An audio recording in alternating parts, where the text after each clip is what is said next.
Have you ever wondered when the best time to take your child to an orthodontist could be? Like, how do you know if their teeth are gonna come in straight? And how do I know if I'm gonna go too early or gonna go too late? I mean, is there a specific time that everyone should be going? Well, the answer is yes and no, because everybody is different, so it makes sense that sometimes you wanna go at different times. But at the same time, going early is always gonna be better. So the American Association of Orthodontists recommend that a child should go at the age of 7 for their first visit. Now, me personally, I refer a lot of patients around the age of 7 to 8 anyway for their first consult. Now, why is the age 7 so popular? Well, around the age of 7 to 8, you get these two front teeth, your central incisors. That means that around this time, those baby teeth are gonna fall out and your adult teeth are gonna start coming in there. But that doesn't mean that all your adult teeth are in. At that age, you're still gonna have a lot of baby teeth. And that's exactly why orthodontists wanna see children at this age, because this is a stage called mixed dentition, when you have some baby teeth and some adult teeth. Because at this age, an orthodontist can check if there's any misalignment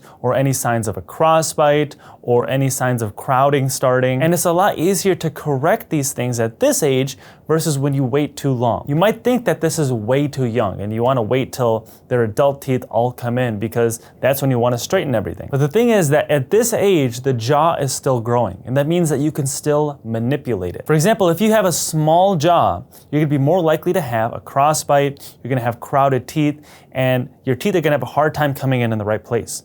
But luckily at this age, you can do some sort of expander or something to grow that jaw to help stimulate it so that all those teeth can still come in the right position. So nowadays, this is done in two different phases, where you start with phase 1, which is around the age of 7 to 8, where you basically do any sort of expansion or something, kind of like an initial treatment to get teeth in the right position. And then when those adult teeth all come in, then phase 2 comes to basically straighten everything out. And this is a lot easier of a process than doing everything from the get-go once all those adult teeth come in.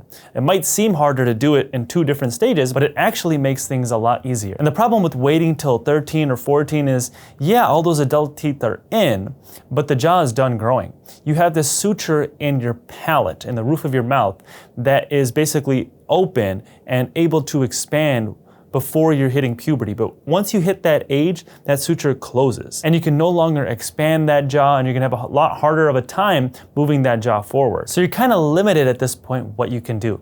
Sometimes people at this point might need a surgery, or they might even need to lose some teeth. They might need some teeth extracted if they have some severe crowding. Now in general, I would avoid extracting healthy teeth at all costs. There's no need to do it, especially nowadays, because we have so many ways of preventing these issues if you go early on. And the other thing we're finding with extracting teeth is, yeah, you're gonna pull teeth in the right direction, but the problem is that jaw never develops. And I know I talk a lot about the jaw development, but this is really important, because if that jaw doesn't grow forward or wide enough, then you're gonna be compromising your airway. Your airway is basically how you're gonna be able to breathe.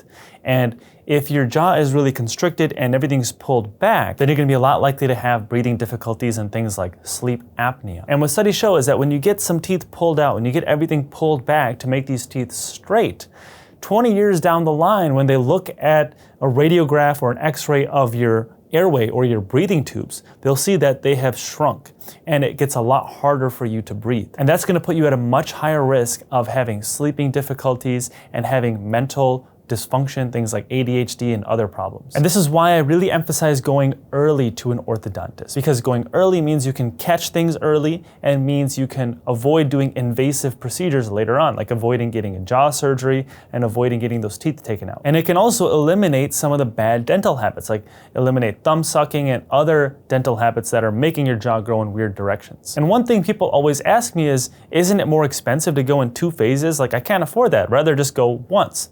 Actually, I think it's cheaper to go in 2 separate phases, because you're going in phase 1, which is gonna be basically setting things up for success. And then phase 2 is just putting things in the right position, is gonna be a lot easier. Versus if you wait too long and you potentially need a jaw surgery or something else more complicated, this complex treatment is gonna be way more expensive. Now, what are some signs that you should take your kid to an orthodontist? So some signs are losing a baby tooth too early or losing a baby tooth too late. So every baby tooth will fall out at a certain age, and it's based on basically an average. For example, those 2 top front teeth, remember, they fall out between 7 to 8. But your baby molars, which turns into your adult premolars, will fall out anywhere from 10 to 12. But sometimes children will lose their baby teeth a lot earlier, and sometimes children will lose their baby teeth a lot later. So that age 7 that most orthodontists recommend you get your first consult is just a general number. Sometimes kids could be developing a lot earlier, sometimes they could be developing a lot later, so you don't need to go exactly at that age. But there could be other reasons too, like if you lose a baby tooth early because of a cavity or something like that, and that tooth had to be pulled out, now the issue is that the surrounding teeth will start to close in on that missing space. And once that adult tooth is ready to come in, it might not have enough room to come in, and it could be impacted. And it could mean a similar thing if your baby tooth doesn't fall out. If your baby tooth is falling out too late or not falling out at all, it could mean that that adult tooth again is impacted, that there's no room for that adult tooth to come in. Because the reason that your baby tooth falls out is because your adult tooth is putting pressure underneath it to basically kick it out. Eventually, from all that pressure from that adult tooth, those roots on that baby tooth will resorb, and then eventually that baby tooth will naturally fall out. But if your adult tooth is nowhere near that baby tooth, it's not going to put any pressure on those roots. That baby tooth is going to stay there. This is why sometimes people are actually missing their adult teeth. Sometimes people are missing, for example, their adult premolars, and they're stuck with their baby teeth forever. Some other signs a child should go to an orthodontist is if they have an obvious crossbite or an underbite, or they have some difficulty chewing. But in general, if you're going to your dentist for regular checkups, they can also help guide you as to when to go. And as far as going to the orthodontist, the first visit is very simple. So if your child is scared or something like that, just know the first visit is just like a checkup. They might take some x-rays, some pictures, and they'll probably just discuss the options with you so you can make an informed decision. Now, I do want to mention one thing. If you are able to, in your area, to find this specialty, it's called a forward-dontist, either forward-dontist or orthotropist. This is basically a branch away from standard orthodontics, and it's still focusing on getting your teeth in the right position and making them straight. But instead of actually maneuvering where the teeth go, the forward-dontist will actually focus on growing the jaw in the right direction. And they'll do this by focusing on your own musculature. Back in the day, our ancestors never had an orthodontist.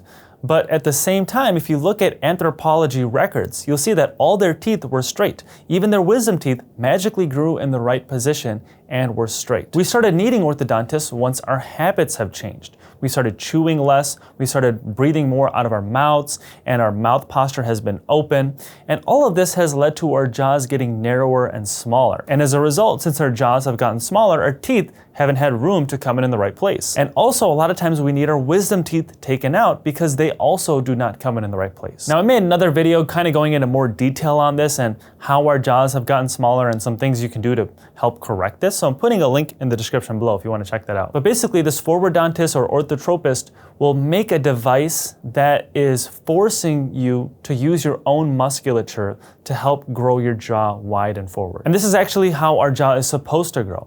So ideally, our tongue should be resting against the roof of our mouth. Not just the tip of our tongue, but also the middle and back part of our tongue. Also, our lips should be closed, and our teeth should be slightly touching. This is perfect mouth posture. And people with a mouth posture like this at all times are more likely to breathe in and out of their nose. And also, their jaw is going to be stimulated by their tongue to grow. And the benefit of going to a forward-dontist is you do not need a retainer. A lot of times when people go to an orthodontist, they hate the fact that they need to wear this retainer for the rest of their life, otherwise their teeth will shift. Well, the reason their teeth are shifting is because those habits that have led to that narrow mouth in the first place have not changed. But the forward-dontist is going to train your own musculature so that you're using your jaw muscles and your tongue muscles and your lip muscles correctly so that you don't have to worry about your teeth shifting and getting crowded again. Basically, your own musculature is acting as a natural retainer. Now, for the forward-dontist, it is better to go as early as possible. So I'd recommend trying to go even at the age of 4, because the earlier you go, you have more time to work with. And you have such a limited time frame with your jaw development. So you want to make sure you maximize this. But I will say that finding a forward-dontist or an orthotropist can be really difficult because they are very rare. They do exist, but they're rare. So if you can't find one, try to find an orthodontist that focuses more on airway, or basically focuses more on jaw development rather than just straightening the teeth. And you could even ask your orthodontist, like, are you planning on extracting any teeth? Are you planning on doing any expansion to make more room for all the teeth to come in? And that we can get a better idea. Again, I would definitely avoid getting any teeth pulled out. So anyway, that's all I have for you guys. So I hope you guys learned a little bit about the importance of going early to an orthodontist and what age is going to be best. So again, the recommendation is around 7, but you should definitely talk to your dentist to see if your child needs to go early or maybe can wait a little bit. As always, if you haven't already, hit that thumbs up button and subscribe to my channel below, and I will see you in the next video. Did you know something as simple as chewing gum could either be protecting or harming your teeth? This is actually a really common question that I get. A lot of people will be chewing gum and then they'll look at me and say, like, I know it's bad, I shouldn't be chewing this, but I actually don't think it's bad. Actually, I think chewing gum could be really good for your teeth. For some people,